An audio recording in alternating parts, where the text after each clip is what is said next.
Hello दोस्तों, मेरे channel फिल्मी स्टोरीज में आपका स्वागत है। आज हिंदी सिनेमा के उस बेमिसाल अदाकार के बारे में जानिए जो अपनी एक्टिंग और गीत की वजह से ही नहीं बल्कि अपने गुरूर की वजह से भी बहुत मशहूर थे। वो नवीन निश्चल थे। उनकी मौत कैसे आई ये जानकर आप भी चौंक जाएंगे।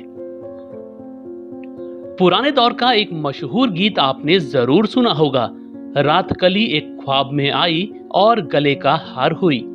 इस गीत में नजर आने वाले अभिनेता ही नवीन निश्चल थे। पाकिस्तान के लाहौर में 18 मार्च 1946 को वो पैदा हुए थे। पिता चाहते थे कि बेटा नवीन आर्मी ऑफिसर बने, इसीलिए उन्होंने बेटे का दाखिला बेंगलुरु के मिलिट्री स्कूल में करवाया था। मगर बेटे नवीन को तो शुरू से ही हिंदी सिनेमा भाता था। वो हीरो बनने का सपना देखा करते थे। पढ़ाई पूरी हुई तो उन्होंने पिता को अपनी इच्छा बताई। पिता भी समझ गए कि उनका हैंडसम बेटा फिल्मों में अभिनय ही करना चाहता है। नवीन के पिता के अच्छे दोस्त हुआ करते थे निर्माता निर्देशक मोहन सहगल। उन दिनों मोहन की हिंदी सिनेमा में तूती बोला करती थी। पिता ने मोहन से अपने बेटे की सिफारिश की तो उन्होंने नवीन को बंबई आकर मिलने के लिए कहा। 22 साल की उम्र में वो बंबई पहुंचे तो मोहन सहगल ने साफ कह दिया कि पहले पुणे जाओ और अभिनय की बारीकियां सीखो, तब मेरे पास आना। नवीन ने साल 1968 में पुणे के फिल्म इंस्टीट्यूट में दाखिला ले लिया और 1970 में वहां से एक्टिंग में गोल्ड मेडल लेकर निकले। मोहन सहगल बहुत खुश हुए और उनको अपनी फिल्म सावन भादो में हीरो का रोल दे दिया। वैसे रेखा की भी ये पहली ही फिल्म थी। कहते हैं जब नवीन ने पहली बार रेखा को देखा तो उनका सांवला रंग और थोड़ा मोटा शरीर देखकर उनके साथ काम करने से मना कर दिया था। बाद में मोहन सहगल ने समझाया तो वो मान गए। रेखा और नवीन की पहली ही फिल्म सुपरहिट हो गई और नवीन स्टार बन गए। इसके बाद नवीन के घर निर्माताओं की लाइन लग गई और उन्होंने एक साथ ढेर सारी फिल्में साइन कर ली। लेकिन एक बार मौका देकर भाग्य ने मुंह मोड़ लिया। 1971 में एक साथ उनकी 6 फिल्में आईं। इनमें बुढ़ा मिल गया को छोड़कर बाकी फिल्में नहीं चली। 1972 में फिल्म विक्टोरिया नंबर 203 आई। फिल्म हिट हुई मगर नवीन की जगह प्राण और अशोक कुमार को सफलता का क्रेडिट मिल गया। फिर 1973 में फिल्म धर्मा आई मगर फिर से अभिनेता प्राण और फिल्म के संगीत ने सफलता का क्रेडिट नवीन निश्चल से छीन लिया। वैसे नवीन निश्चल को परवाना, वो मैं नहीं, हंसते जख्म के लिए लोगों ने काफी सराहा।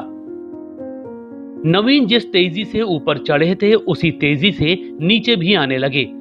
80 का दशक बीतते बीतते नवीन का करियर ढलान पर आ गया। इसकी वजह उनका गुरूर भी था। वो सेट पर अपने साथी कलाकारों से बदतमीजी से बात करते, शूटिंग में नखरे दिखाते और प्रोड्यूसर डायरेक्टर्स की भी बात नहीं मानते थे। इसी वजह से सबने उनसे किनारा करना शुरू कर दिया। बाद में नवीन अपने गुजारे के लिए टीवी शो में एक्टिंग करने लगे। उनका सीरियल मंजिल और देख भाई देख काफी पसंद किया गया। दोस्तों, इतने बेमिसाल अभिनेता की मौत उनका तनाव बना। नवीन निश्चल जीवन में काफी परेशान रहे। उन्होंने पहली शादी देवानंद की नातिन नीलू कपूर से की थी, मगर शादीशुदा अभिनेता का नाम पद्मिनी कपिला नाम की एक्ट्रेस से जोड़ा जाने लगा। ये बात नीलू को पता लगी तो उन्होंने नवीन को तलाक दे दिया। कई सालों बाद 1996 में नवीन ने तलाकशुदा गीतांजलि से शादी की, मगर उनसे भी नवीन के आए दिन झगड़े होते रहे। 2006 में एक दिन अचानक गीतांजलि की मौत हो गई, जिसका आरोप भी नवीन पर लगा और उनको जेल तक जाना पड़ा। हालांकि बाद में कोर्ट ने उनको बरी कर दिया था। नवीन की पहली बीवी नीलू तलाक के बाद दोनों बेटियों नताशा और नोमिता को भी साथ ले गई थी।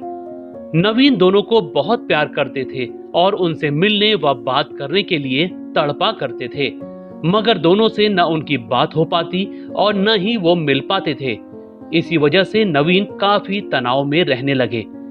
इसी तनाव ने उनको दिल का गंभीर रोगी बना दिया। 11 मार्च 2011 की बात है। नवीन अपने जिगरी दोस्त रणधीर कपूर और एक अन्य के साथ पुणे जा रहे थे। नवीन दोनों के साथ अपनी कार से होली मनाने निकले थे। अचानक रास्ते में नवीन को बहुत ठंड लगने लगी। वो दोस्त से बोले कि एसी थोड़ा कम कर दो। एसी कम हुआ, लेकिन अचानक ही नवीन के सीने में तेज दर्द होने लगा। वो कार में ही दर्द से तड़पने लगे। उनके दोस्त फौरन ही नवीन को पास के अस्पताल ले गए। वहां डॉक्टरों ने बताया कि इनको बड़ा हार्ट अटैक आया है। जब तक उनका इलाज होता, उससे पहले ही उनके दिल ने काम करना ही बंद कर दिया और सिर्फ 64 साल में ही अभिनेता की दर्दनाक मौत हो गई। दोस्तों, आपको नवीन निश्चल की कौन सी फिल्म या किरदार याद है? हमें कमेंट में जरूर बताइएगा। ऐसी ही और स्टोरीज को जानने के लिए आप मेरे चैनल फिल्मी स्टोरीज को सब्सक्राइब भी कर सकते हैं। बस बेल आइकन दबाना मत भूलिएगा।